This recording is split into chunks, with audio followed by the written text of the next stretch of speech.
with us today is Carla. Carla, is it Repillet? Did I pronounce that properly? It is, yeah. So Carla Repillet, she is Director of Stewardship and Development at the Diocese of Venice in Florida. She served the Archdiocese of Newark for 19 years as the Vice Chancellor and Executive Director of Development before joining the Diocese of Venice as Director of Stewardship and Development 2 years ago. She has extensive experience in implementing successful annual appeals, cultivating major donors, introducing or enhancing stewardship as a way of life, conducting capital campaigns, and executing enhanced offertory programs. Carla and her husband reside in Sarasota. All right. Well, thank you very much for joining us, Carla. Thank you. And I apologize for having the sun behind me, but I had to find a room that's available with my husband working from home. My grandson is here on Zoom. So this was the only room for me. So good morning, everyone. I know that many of you have attended workshops that the Office of Development has done in the past. And so if I say something that you've already heard, I apologize, but you know, there's reinforcement in saying things more than once. And so I'm going to now share my screen so we can go ahead and go to this presentation that I put together.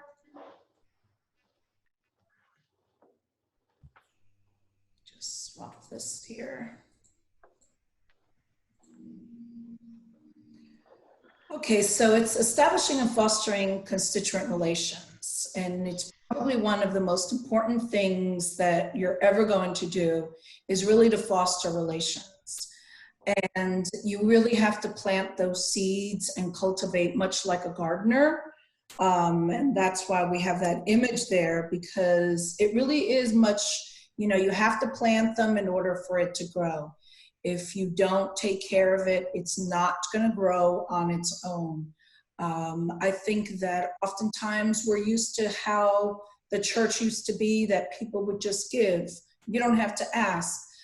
It's not like that anymore, and it's important that we have to ask.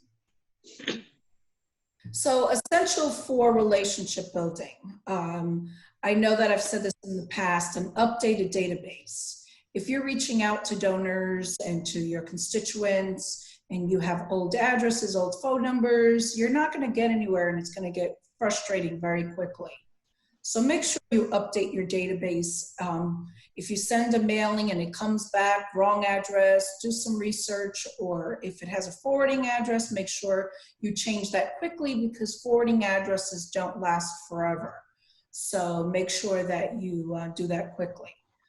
Events. Oftentimes we think of events as fundraisers and making money, but you have to make sure you have events that are just to thank donors and your constituents and bring people in together. It doesn't have to be expensive. You don't have to add new events to your already, I'm sure, filled schedule. Think of something you already do and invite people to come and make it for those constituents. If it's just a baseball game with the team from the school, then perhaps have some cheese and crackers before the game so that you get to know some of your constituents a little better. Make sure you engage your constituents, and that's beyond money. You know, really engage them, and I'll go through it a little bit more later. The other thing is a newsletter is a very important form of communication. Your website, your Facebook, interaction with the community, no lapse in communication with constituents, and an acknowledgement program. And I'll go through these a little bit more for each. So who are your constituents? We all know your alumni are your constituents, but also your relatives of alumni, your current parents, your current students, relatives of current students, your community businesses, the vendors that you're using to buy paper or whatever it is, your board members, and certainly your faculty. Your faculty has to buy in to the school, because if they don't, how do you expect other people outside of the community to do so? Who to cultivate. Now, this is where your database is very important. You know that saying, go for the low-hanging fruit? Well, this is exactly what you need to do. Oftentimes, we look at our list and we find someone that we know is famous or people know them, but they have no interaction with your school, but that's the person you want to go for. You're going to be very frustrated if that's the first move you make. So try to go for those low-hanging fruit to kind of build your momentum. And those who volunteer, those who participate in some way, financially or their time and talent, and really find out if they're actual prospects. Do they believe in the mission of your school? And then you're going to move them into cultivation, asking, and then cultivating them. Sometimes you find that someone you thought was a person that was interested in your school, they have their own agenda and they're not really interested in your school. They have a business that they run, and so it's really not about the school. So move on, take them off your list. And for those who are already donors and volunteers, nurture that relationship, because you've already started cultivating, because obviously they appreciate whatever you're doing. But you want to retain their loyalty. There are a lot of schools, nonprofits, that do great jobs in cultivating. And as Catholic organizations, sometimes it's just one person doing it all. And I know it can be very difficult. And we're just busy trying to update our database, you know, doing a lot of other things. We wear many hats. But it's important to know that there are other nonprofits out there who do employ people and who are going to take that opportunity to cultivate. Every single board member and every single staff member needs to cultivate relationships. So the development office facilitates and coordinates the effort, but it has to be intentional, well planned.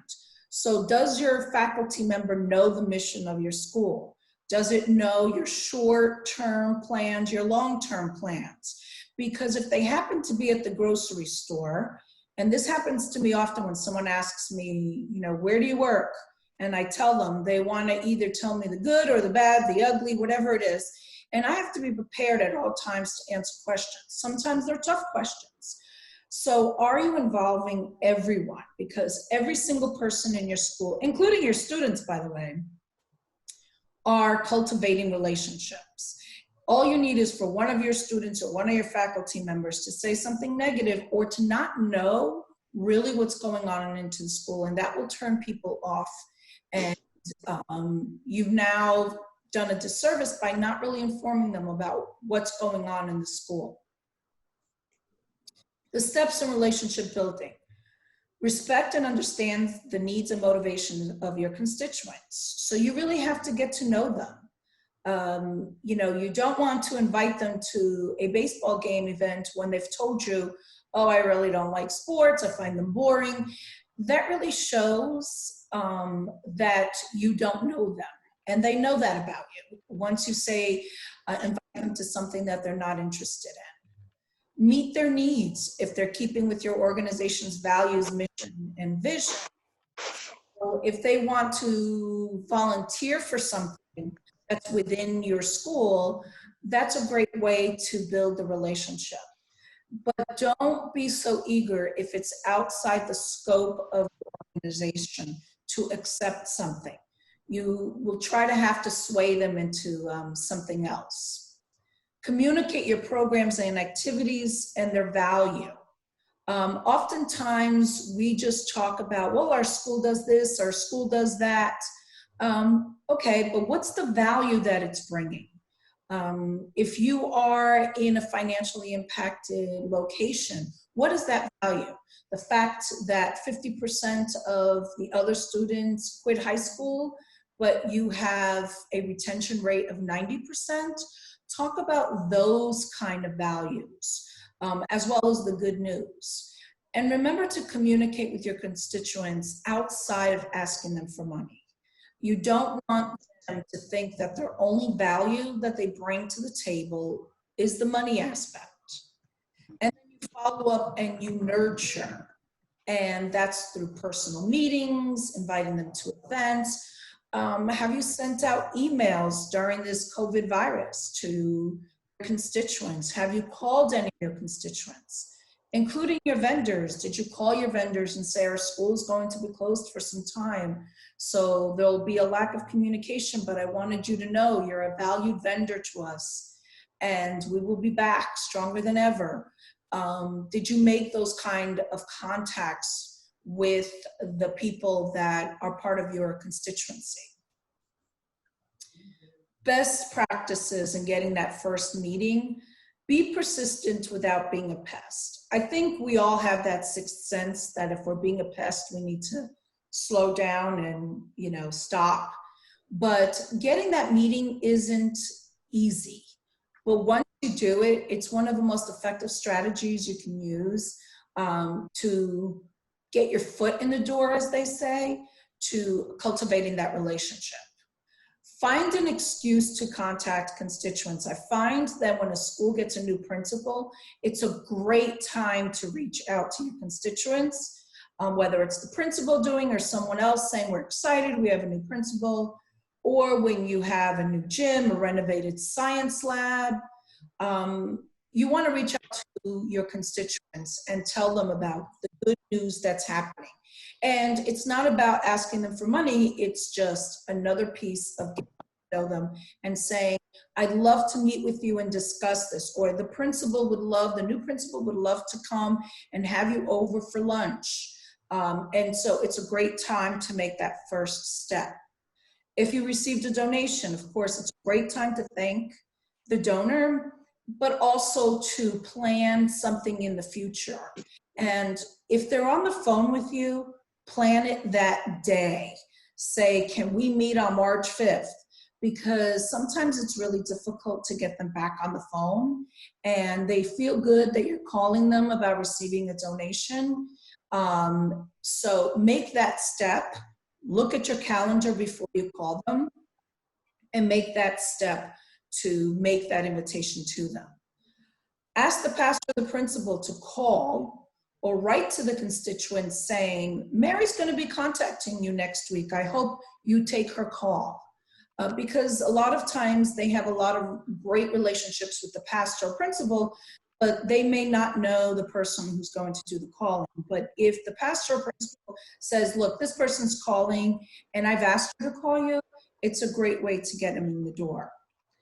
The other thing is, if a person knows someone that you want to get to know better, ask that person to introduce you. Have lunch, all three of you together.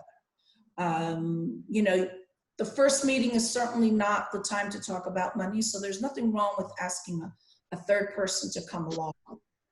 And sometimes what we use in the diocese is, if we know a donor,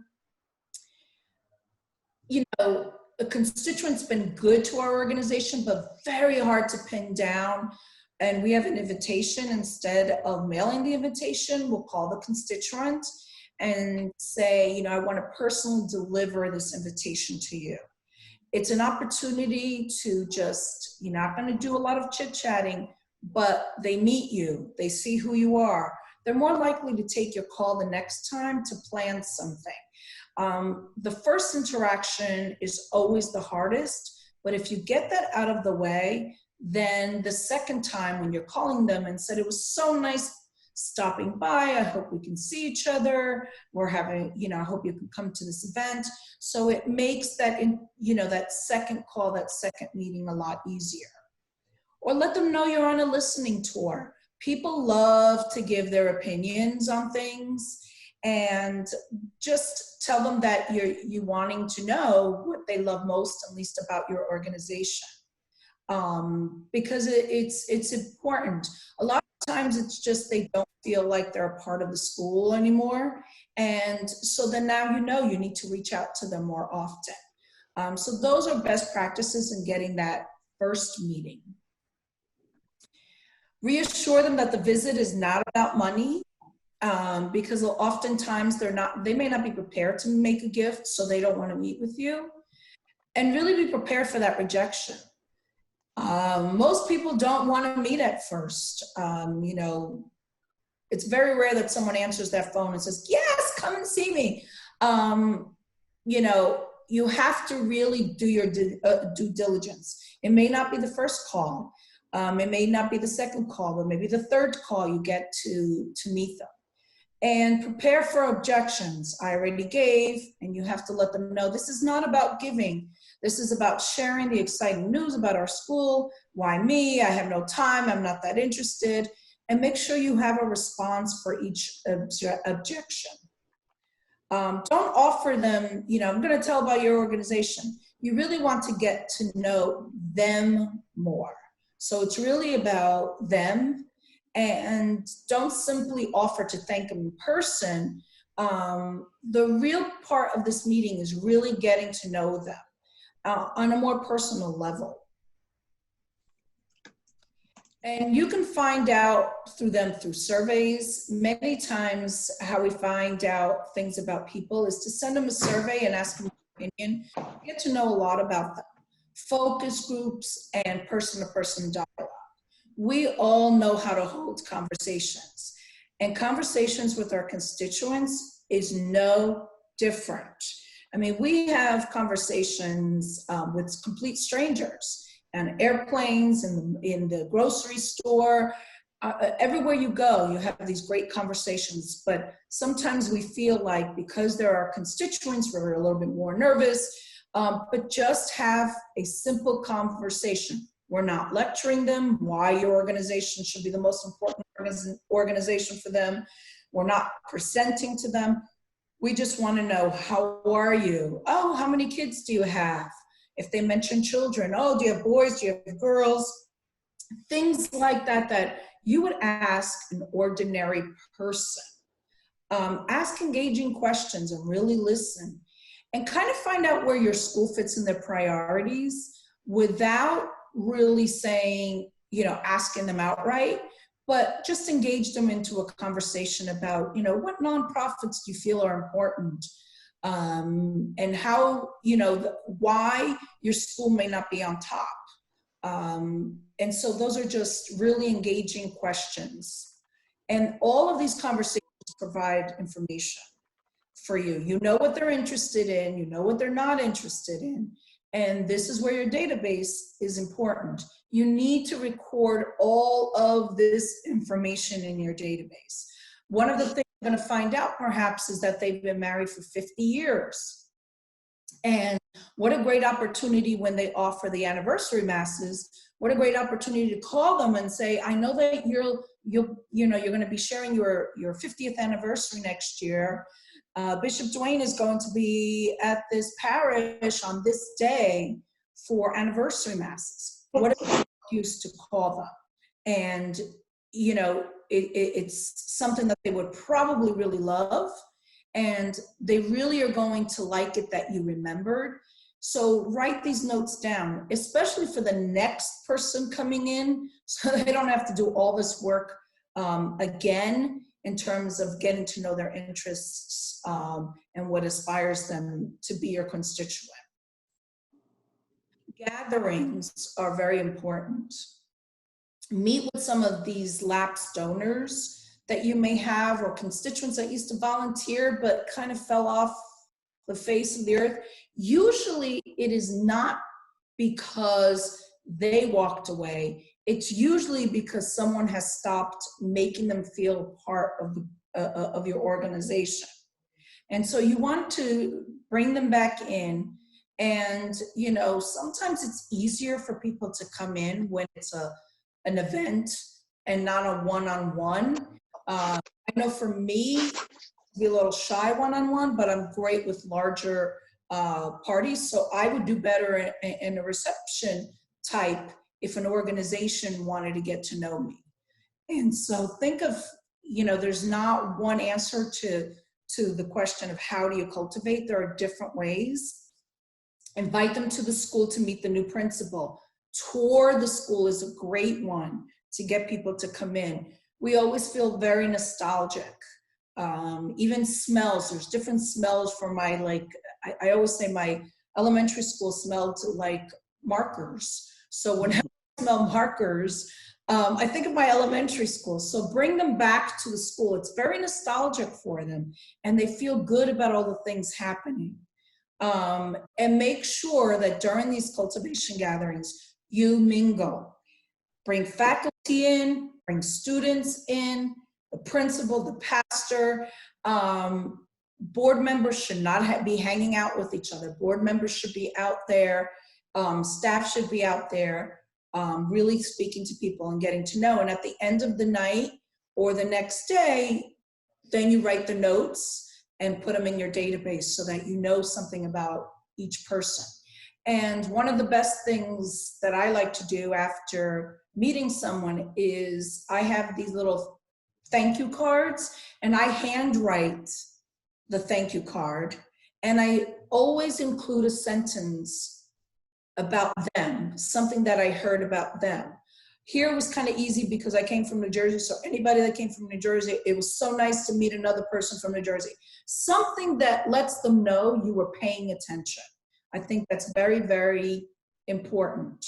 Handwritten notes, no one really does them anymore. So I received a lot of phone calls of people saying, you know, no one does that anymore, and it's so great. So that's a very important thing, that the day after, and it's the person who really spent a lot of time with them should write it. If that's a student, then let the student write it, because if you write it and you're not the person who spent that time with them, they're not going to know who you are as much as the person who spent time with them. Don't ask for money at a cultivation gathering, and let them know this is not about the money. We want to gather people, and so don't ask for money at cultivation gatherings. Sometimes donors will bring up money, you know, constituents, and tell them right now, we just want to get to know you. This is about you getting to know you and really letting you know that we appreciate you. Involvement. You must increase your parent and alumni involvement. Your current parents sometimes may not be the ones who financially can support because they're paying tuition, and maybe that's already a sacrifice, but get them to be more involved in something they love doing, because that way when the students move on, whether it's to high school or to college, maybe you can keep parents engaged in your school. And the more engagement and involved they are, the more likely they are to support the school financially. One of the best things is to establish class agents. So if you have Mary at your school that's volunteering and she's class of 1985, then she should reach out to the class of 1985. Or she can be the one that signs the letter for class of 1985. So use those class agents to reach out to some of the people that you want to get to know, because more than likely, especially in Catholic schools, they're small, you know, all the students knew each other. And so establishing, you know, a class agent for every graduation class is very important. Always match that interest with an opportunity to volunteer at the school. If they like sports and you need a volunteer coach, that's a great way. Most people will volunteer for the things they love to do. Sometimes be aware that if they're in the development world, they may not want to volunteer in the development field because they want to do something else. So be aware and ask them the questions. What do you do on your downtime? And if it's sports or if it's mentoring, try to really match that opportunity with something in your school. And suggestions for alumni relation volunteers to increase alumni involvement is organize alumni career days and invite them to be guest speakers in your school. Create an annual, Alumnus of the Year award and encourage them on the school board. Who else is more vested in your school than someone who came to the school, graduated from the school, and loves the school? On Thursday, I'll present a little bit more about alumni, so I'm going to keep this kind of light on the alumni. Your newsletter. I know that many times we want to jump from not knowing someone to just calling them, but have they been in touch with your school in any other form? And so a newsletter is so important. It could be the precursor to a solicitation letter or a call if you really don't know that person. And so make sure that your newsletters go out to as many people as possible, including your vendors, including your those businesses that are around you.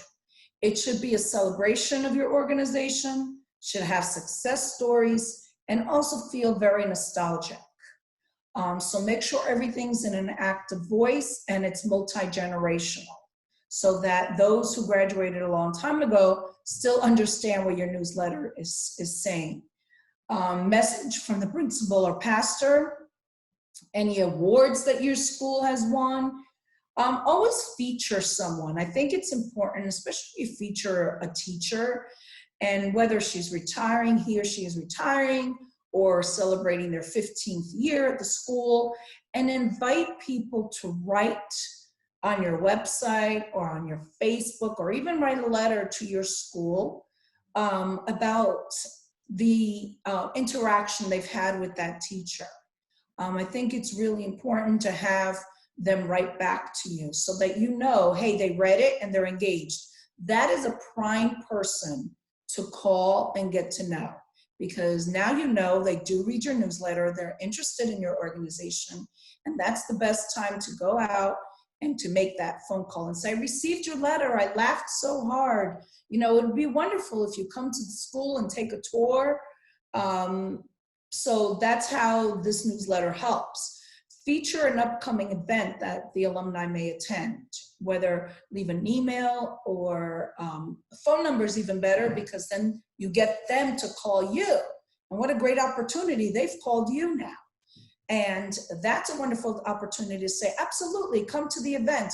I will personally meet you at the door, and make sure that you do that. Class notes divided by the decade and then by the class year. I don't know about any of you, but when I receive the newsletter, it's usually from colleges because my high school doesn't send me anything, or my elementary school, but I always look for my class and see what those people are doing. So it's very important. And that encouraging that feedback is so important, because you want, again, the low-hanging fruit. They're engaged by reading, so those are the people that you want to call first in order to engage them further. Website, keep the website current. I hate when I go to our website and it's the same information from 2 years ago. I'll stop coming to the website. Again, I think oftentimes we think engaging people means talking to them, but these are the first steps in getting that person to speak with you, is getting that website and making them feel a part of something, and making the school relevant. How does your school impact the community? And let them know that. Post several times per day on social media, but be very careful not to be quantity driven. You want to be quality centric. So don't just post for the sake of posting. Make sure that it's planned out, that it's relevant, and then post several times. And post engaging pictures, not mugshots, and I don't mean mugshots, but when you just have a bunch of students standing or a bunch of teachers standing and take a picture, it means absolutely nothing. Show engaging pictures, whether it's the teacher showing solving a problem on the board. Even kids raising their hands get people excited, or them cleaning, going out there in the community and cleaning the community, or playing in the new gym, renovated classrooms, but have people in the classrooms. Don't just take a picture of a classroom, because that means nothing. So engaging pictures, and make sure that engagement is not a one-way street. Ask followers to post pictures, fond memories of the schools. Even post a question. One of your, maybe it could be on Fridays, you ask a question about the school. What was your fondest memory of the school? Do you remember where your prom was held? Whatever it is, ask a question so that there's interaction, and look at the people who are answering, because those are the people you want to call. Again, using that social media and saying, I read what you wrote. That is so funny. I remember that too. And that's the way you get them to meet you the first time. Ask followers to ask other alumni to join. And then post a tour of the school. I think it's important. Just a little tour of the school gets people excited and wanting to go back and saying, oh my gosh, there's the auditorium. I remember when we did that play. A little tour of the school really gets people excited, and say, if you want a full tour of the school, contact our office. And then collect those donors' social media info, and anything that's out there, whether it's just their name and then you follow up, or a lot of times you can get their email and phone number right through social media. They've made it public, so you're not doing anything that's going to upset them, because they've made it public. Interaction with the community. Oftentimes we forget that the community is also part of the constituents. Sometimes that neighbor across the street is going to be the best diplomat you have if someone's looking for a school to attend. So all great relationships are based on reciprocation. Those of us who married know there's a give and take. In every relationship, good relationships, there is. So it's not always about what your community can do for you, but also plan Community Relations Day. Ask local businesses. And there was a school that I told them to do this, and they did, and it went really well. Have an open house in the school's gym, especially right after this virus where a lot of our businesses are suffering, and tell them, whether they're a restaurant or they sell a product, tell them to come to your gym and with booths, and then ask the community, the parents, the students to come, because your local businesses will appreciate you, so that the next time you have to ask them for something, they'll be more than willing to give, because they understand the relationship is a two-sided relationship.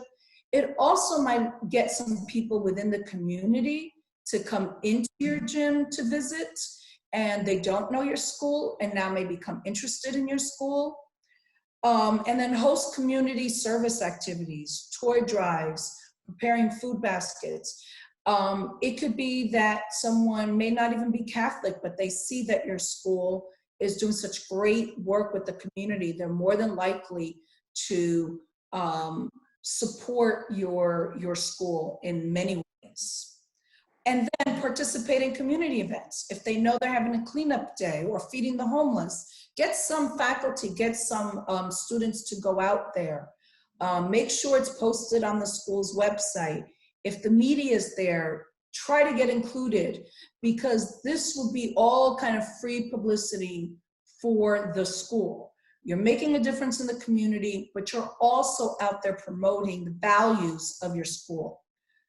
Get acquainted with the local daycare centers. Include information about, there's parents that may come in that have small kids. Well, I visited this daycare center. It seemed like a really good place. But then ask that daycare center if you can host an informational evening with those parents that their kids are going to start kindergarten or first grade, and ask them to host an informational meeting. And then use your local vendors as much as possible, especially vendors that match your school's mission. What I found is when we use Catholic vendors, they're more likely to say, this is the price, but I'll give it to you for this price. And share with them your organization's values.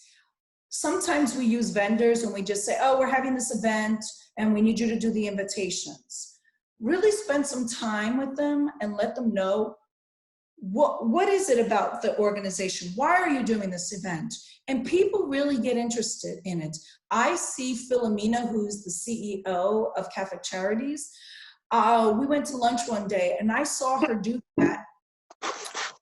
Everyone that came up to her and she was sharing with me some of her promotional material, and she brought extra and she said, here, have this. This is what we do. Don't just use the vendors. Let them also know about your organization, because it may fit in with the things that they'd like to give to. And then be a consistent communicator. You know, once you lapse that communication, it's much harder to pick it up. Schedule time to contact your constituents. Nothing is more important. Schedule a few days a week where you say you're going to call 5 people and do it. Don't think that, well, they don't know that I was going to call them, so it's not that important. It is extremely important to your organization to contact those constituents. Communication should always be positive. Don't focus on the negative. Don't say, yes, I'm so tired of being at home with these kids, and then, you know, always be very positive. And remember that a no today doesn't mean a no tomorrow, so be consistent with that person. One of the things that we don't do is really concentrate on our students that graduate this year. How many of you are going to stop communicating with them once they graduate? They never hear from you until they're much older, perhaps, and now you're asking them for money. Invite them to the graduations next year, the year after that. Offer VIP seating to sports event. Send them a postcard. Postcards are one of the cheapest things to mail. Send them a postcard that just says, I hope you are enjoying your summer. Or if they went off to college, hey, drop a note or email me. Let me know how you're doing in college. Whatever it is, make sure that you don't lapse that communication. You know, many of us graduated, you know, college, and once we graduated college, they communicated right away to me. They never let it lapse, never. They kept on communicating. And personalize as much as you can. You cannot write a letter, dear friend, dear graduate. There is no excuse for that in today's world when mail merge and all these other technologies are available. There is no excuse for that. And try, if you can, you know, the bishop is very good about writing personal notes on his thank you letters. Personalize as much as you can. Get that pen out and write hey, there's a thank you, but then write thank you so much, or hope to see you at the next event. Share with them as much as you can about the school and make them feel included. When you write a thank you, don't just say, hey, thanks for that gift, but really, or thanks for volunteering. Let them know what impact it's had on the organization. Because of you, we did this. Keep the focus on them. Don't say, well, our school did this. No, because of you, our school was able to do this. So keep that focus on them. And then saying thank you. An acknowledgement is a powerful tool, and you should really acknowledge people 7 times per year, whether it's for a donation or if it's volunteering. And 7 times sounds like a lot, but it could be the phone call, the letter, send an Easter or Christmas card, include a thank you in the newsletter or website, invite them to a school event. Oftentimes they hear, well, I'm not going to invite them because they live in Ohio now, and this is all the way in Venice, and they're not going to come. It does not matter. These are all little soft sells, little touches. They feel good that you're inviting them. So don't feel just because they live somewhere else that, well, I'm not inviting them. That money that you saved on the postage and invitation, you will not get that back. But if you spend it, you will get that back. So oftentimes we send invites and what we get back is a check. We didn't ask for a check, but we received a check, because it's just about making them feel included. Send them a prayer card. November's a great time to say, we're going to remember those loved ones that you may have lost. Send anniversary cards. Maybe it's just an anniversary of when you met them, or it's their anniversary when they graduated, or it's their wedding anniversary, whatever it is, make sure that you send them something. And then invite them to tour the school again, especially. So these are all ways that you can say thank you without really even having to say the word thank you, but it makes them feel a part of the organization. And so that's really the end of the ways you can start and enhance the relationship. I know that many of you are saying, well, it's not something I'm not already doing. Yes, it's probably something that you're currently doing, but you need to do more of. There's no rocket science. It's all relationship building. It's no different than with your children. I know even with my mom, sometimes I have to say, I'm going to call my mom today. And I schedule it today because you get so caught up in everything else. All good relationships involve getting to know them, involve spending the time. So no excuse is going to make up for not calling that constituent and not spending time with that constituent. And I hope that was informative and gave you a little bit of maybe something you're not doing that maybe you can start doing. I did send emails last year about writing an appropriate acknowledgement letter, writing a proper solicitation letter, but of course, if you need any of those, you can always contact me, and I will be more than happy to send it to you. I don't know if anyone has any questions.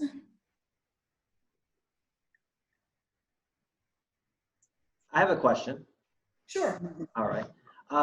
Why 7? What's the magic number with 7 touch points per year? Where did that come from? Well, it comes from people who've been doing it a long time, and they found that 7 is that magic number. Not too much where people feel it's disingenuous, but at the same time, feeling a part of it.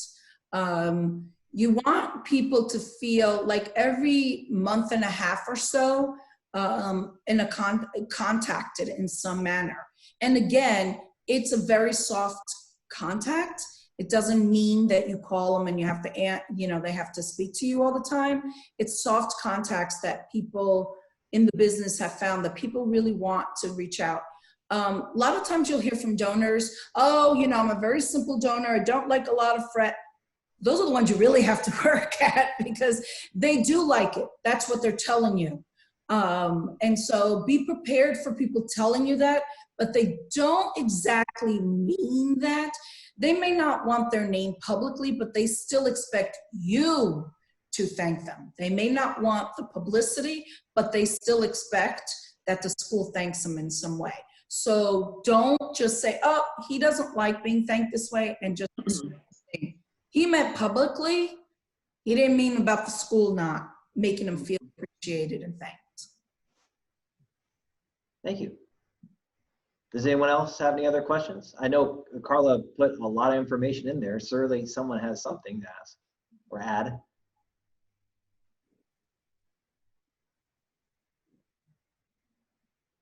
Does anyone have any recommendations? Well, what has worked for them in terms of staying in contact with their constituents?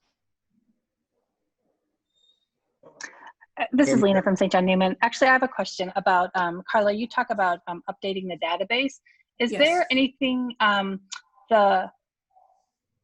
specific program? Is there something that the diocese itself is subscribed to? What is the most cost-effective way to update the database other than every time you send out a mailing, get the NCOA list and go in and change that way?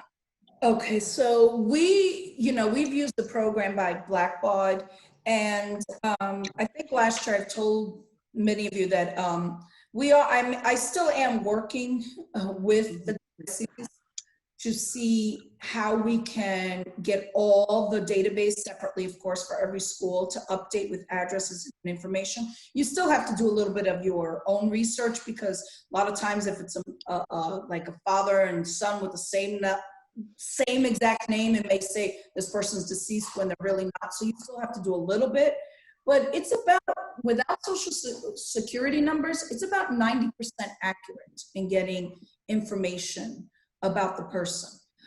So we use that wealth point from Blackbaud, but there are other things that you can use. I also found LinkedIn to be really good. If you look up people in LinkedIn, I found that to be really good too. But the first part that you have to do is, do you have all your alumni in a database? We And do. most people, you do. Yes, but their addresses, a lot of them are probably addresses from when they were students here. Correct. So I think, before the fall comes, the diocese wants to do something with those databases, sending them out and getting all the corrected information on those. But you could use products. You could actually even use the Blackbaud product, even if you're not using Razor's Edge. But I would first contact whatever database system you're using currently and ask them they must have some kind of product or third party that they work with in order to update those addresses.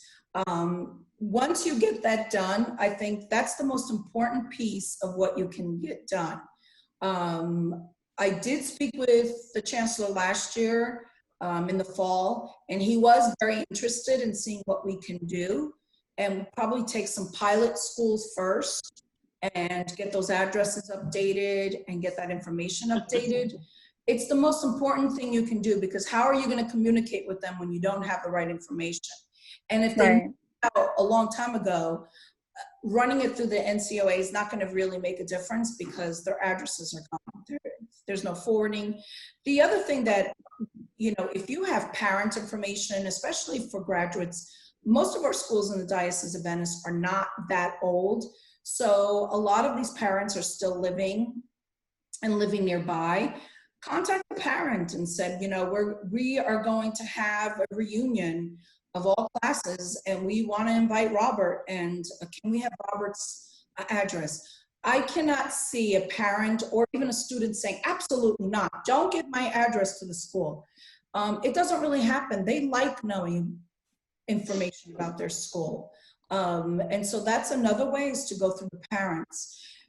Being in, getting the information, nothing's going to be easy, but it does pay long-term, because that is how you're going to get your constituents. That is how you're going to contact them. That is how you're going to get support for your school. So really take the time to do that research. It's more valuable than even doing your annual appeal, is to get that done first. Right. And then roll out an annual appeal, because you have more constituents to roll it out to. Right. All right, thank you.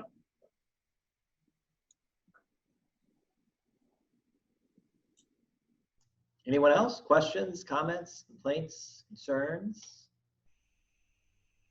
This is your chance, Carla. You have her undivided attention. Thank you, Carla, for your gift of time today. Oh, thank you, Connie. Well, Carla, I got another question here. This is a marketing guy, not who doesn't have that much experience in development and fundraising. Just from your experience, what is the most challenging aspect about fostering good constituent relationships? I know you listed some great ideas, but just from you doing it, what takes the most amount of time and resources to really make that connection? The first is getting their contact information if you don't have it. Extremely challenging, and that's why we have to use third parties, because Google will tell you some information, but not everything. So getting that third party company to do that research. Once you know their contact information, I think to me the hardest for some people is really getting to that first meeting. I mean, I worked at the Archdiocese of Newark for 19 years, and there were certain donors I never met. They never, ever returned my phone call. They would send great gifts in, so that's how their response was, but I never got them to come to any event. I even, we had a fundraiser and I sent them, here's complimentary tickets to come. But remember that start off with those low-hanging fruits Because you build your own momentum inside, because if you get rejection after rejection after rejection, that really makes you wonder, am I in the right field? Am I doing this right? So go for those low-hanging fruits, and then go for the ones that don't communicate with you often, and know that there are going to be people that you are not going to be able to reach, and understand that. And it's a challenge, but at the same time, if you've been persistent and they have not really done, it may be time to kind of get them off your list. Even though they're listed as a billionaire and you want to contact them, you may have to take them off your list. I think that's challenging. I think working specifically in a Catholic organization, what's really challenging is anything that happens anywhere is going to impact your organization. The Pope says something, it affects our organization. Something's happening around the world, it affects your organization. So that is a challenge that perhaps other organizations don't have as much of as the Catholic organizations. But I'll tell you this, if you have formed good relationships with those people, they're less inclined to go with the media hype and all that negativity, and they will come to you and ask you, how do you feel about this? What's the story?